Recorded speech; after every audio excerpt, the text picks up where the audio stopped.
des mariages avec des incirconcis. Est-ce que vous comprenez quelque chose? Ils sont sortis de l'alliance avec le Seigneur. Quand tu prends les risques d'aller là où Dieu t'a pas envoyé, tu mangeras forcément ton hôtel. Et nous voyons cela au verset 4 de Ruth, chapitre 1. Il prit des femmes moabites, dont l'une s'appelait Orpa et l'autre Ruth. Et ils habitaient environ 10 ans. Alléluia. Ce qui protège la vie d'un homme de Dieu ou la vie d'un enfant de Dieu, c'est l'alliance établie avec son Dieu. Alléluia.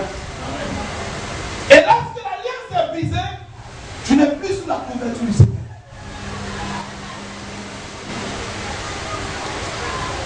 Lorsque nous prenons le risque de sortir du programme de Dieu, de prendre des choses de Dieu, des choses spirituelles à la légère, frère, nous finissons par commettre des erreurs et erreurs sur erreurs. Et voici les erreurs ont commencé.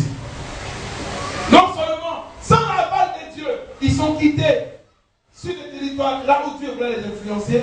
Et maintenant, en plus, ils ont commencé maintenant à commettre péché sur péché. Ils vont maintenant faire quoi? Se marier avec des femmes étrangères qui n'ont pas la crainte de Dieu. Et vous voyez même dans Esdras chapitre 10, verset 10, Esdras va faire un discours, il va donner une parole forte. Amen. Quelqu'un pour lire cela, s'il vous plaît, vous allez retrouver quelque chose de très important.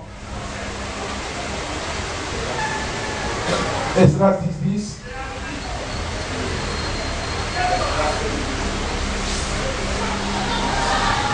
Esdras, le sacrificateur, s'éleva et leur dit, Oui. vous avez péché en vous alliant à des femmes étrangères et vous avez honré Israël encore plus coupable. Amen. J'aime ce passage-là. Il faut lire, je vais le passer.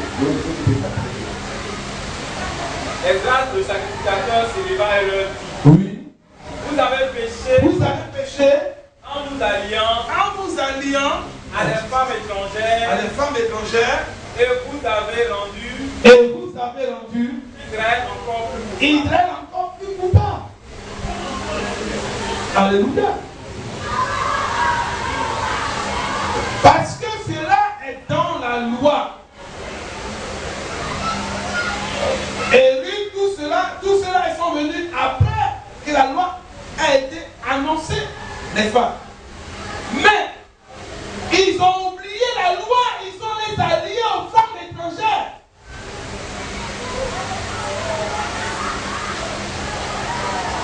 Quand tu quittes l'alliance avec ton Dieu, tu n'es plus sous la couverture du Seigneur.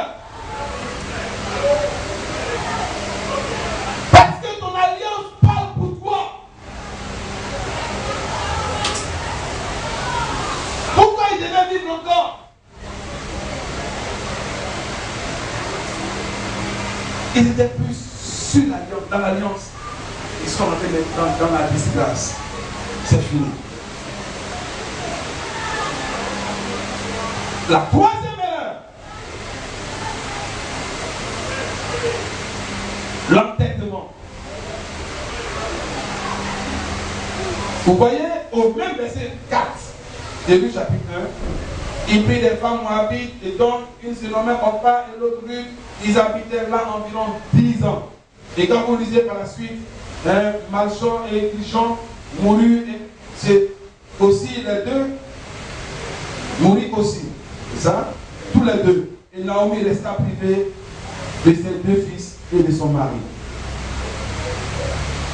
Quand le mari est mort, normalement, il devait rentrer au pays pour aller faire le deuil. Mais ils sont restés là encore. Alléluia. Ils se sont mariés là. Et également, ils sont restés là 10 ans encore. C'est comme la première chose que tu as fait, n'a pas éveillé leur esprit. L'entêtement, c'est le fait de demeurer dans un état de rébellion. Dieu peut nous parler par les circonstances qui nous arrivent. C'est vrai que Dieu parle par la parole. Il parle par les prophéties, par les songes. Il parle aussi par les conseils. Il parle aussi par les circonstances qui t'arrivent. Il peut permettre un événement qui va te choquer, qui va te faire prendre conscience de ce qui se passe dans ta vie. Alléluia. Mais tellement Israël a le cœur dur. Elle a regardé cet événement comme je peux dire, un fait qui arrive naturellement. Mais Dieu va enseigner encore à Naomi c'est un nombre de choses qu'elle ne connaissait pas. Alléluia.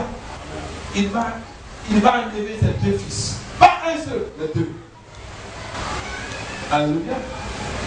Frère, l'entêtement nous pousse tout droit vers la colère de Dieu. Alléluia. D'abord, ce n'est même pas là-bas, Dieu t'envoie. Souvent par la convoitise, nous quittons le lieu là où Dieu nous a déposés. D'abord. Souvent, c'est sur le plan géographique, on se délocalise. Bon, d'accord, moi j'aime la commune de Djamé, donc je vais habiter là.